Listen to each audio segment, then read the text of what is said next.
في الفيديو ده هنتعلم مع بعض طريقة عمل الباستا فلورا أو المبروشة الأصلية بحشوة المربى خطوة بخطوة وبطريقة بسيطة جدا. الوصفة دي من الحلويات الكلاسيكية اللي الكل بيحبها، بطعم هش ولذيذ ويدوب في الفم. تابعي الفيديو للآخر علشان تعرفي كل أسرار نجاحها. يلا بينا نشوف الطريقة بالظبط وبالتفصيل وبالمقادير. مقاديرها سهلة جدا وما فيهاش أي مشكلة خالص. هنقول بقى هنحط نص كوباية زبدة في حرارة الغرفة، وهنحط معاها نص كوباية سكر بودر زي ما انتوا هتشوفوا دلوقتي بالظبط. انا بعمل الفيديو خطوة خطوة. هنا نص كوباية الزبدة مع نص كوباية السكر البودر، وبعدين هنضربه لحد ما يبقى هش ويفتح اللون شوية زي ما انتوا شايفين. هنا بقى ابتدى تلين الزبدة ويدوب السكر. هنبتدي نحط معاها بيضة زي ما انتم شايفين دلوقتي، بيضة في حرارة الغرفة.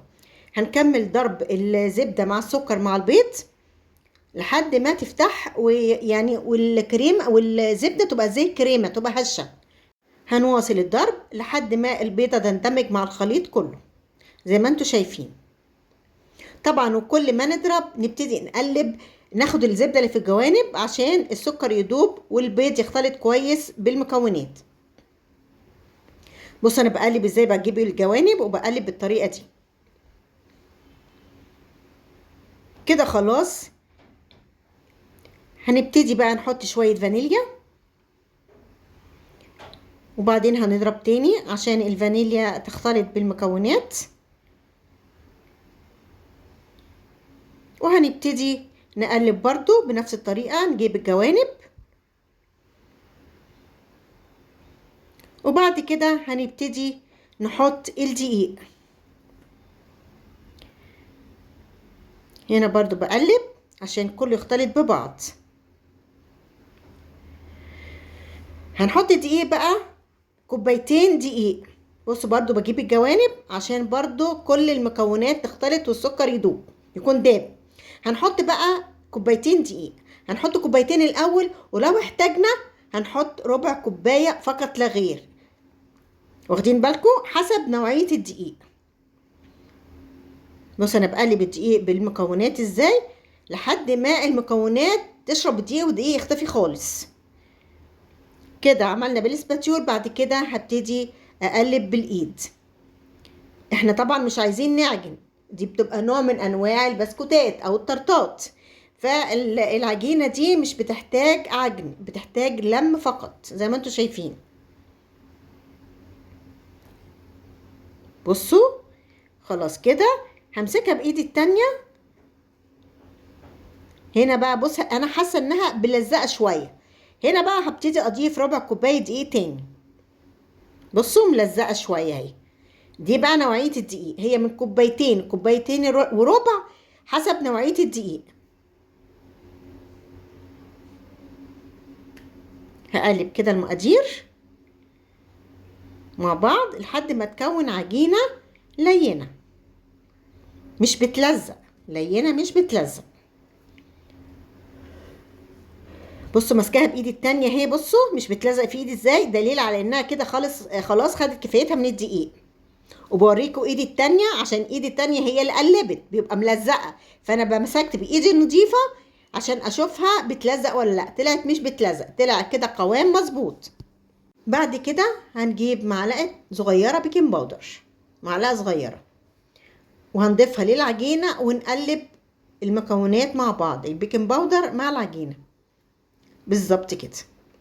انت ممكن تحطيها مع الدقيق وانت بتحطي الدقيق، او تحطيها اخر حاجة مفيش مشكلة. بصوا العجينة في ايدي عاملة ازاي ما شاء الله. هنبتدي بقى نعملها زي اسطوانة كده، ناخد منها تلت ونسيب تلتين. التلت ده بقى هيتحط في الفريزر. ليه؟ هقول لكم بقى هنعمل بيها ايه دلوقتي. خلاص هنجيب بقى صينية التارت او اي صينية عندكم مش مشكلة، صينية تارت. على فكرة الكوبايتين الدقيق عمل الصينية صغيرة دي، انت عايزة لو تكبري الصينية صينية كبيرة تضعفي المقدار، تعملي 4 كوبايات دقيق يعني ضعف المقدار.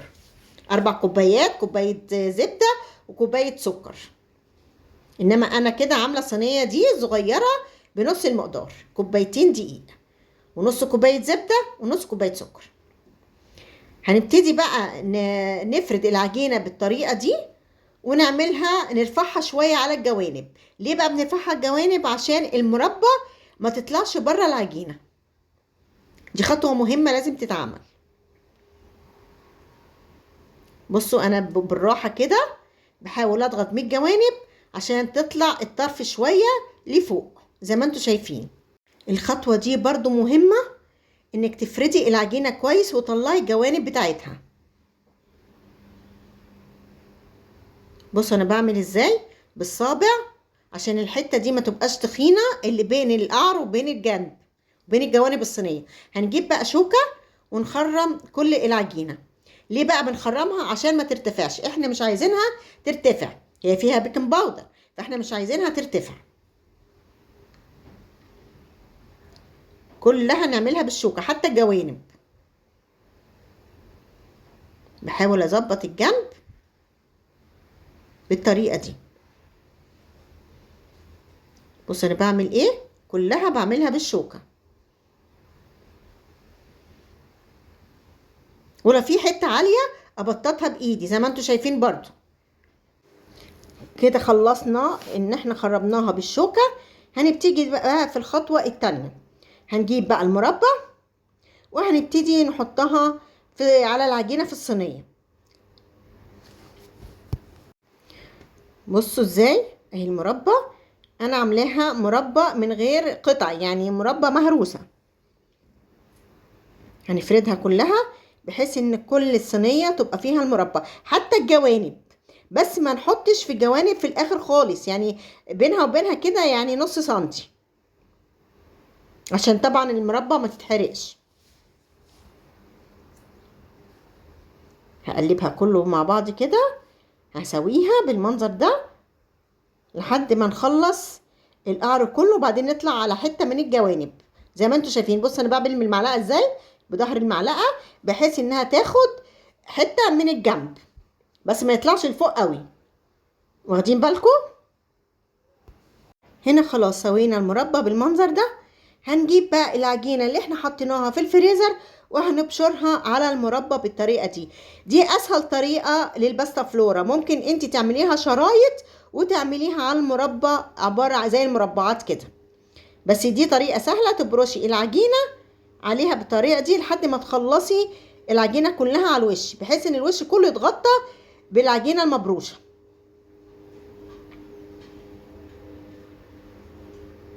بصوا انا بعمل ازاي بحيث ان انا اغطيها كلها زي ما انتوا شايفين، ونبشر كده بالجوانب عشان تغطي السطح وجوانب. هتبقى بالمنظر ده.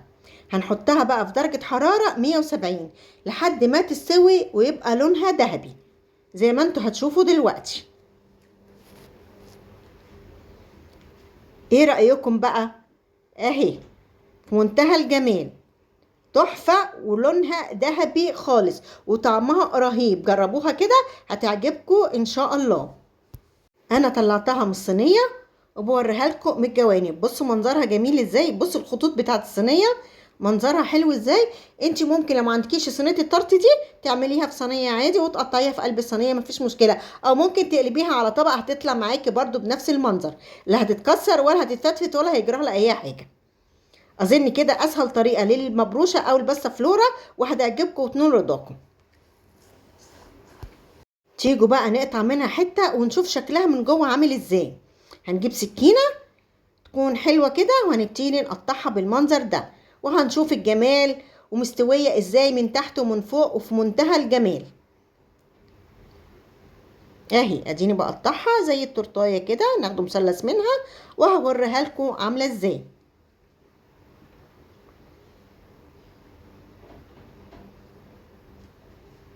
اهي ايه رأيكم؟ بصوا من تحت وفوق والمربى في النص، شكلها روعة والطعم حكاية.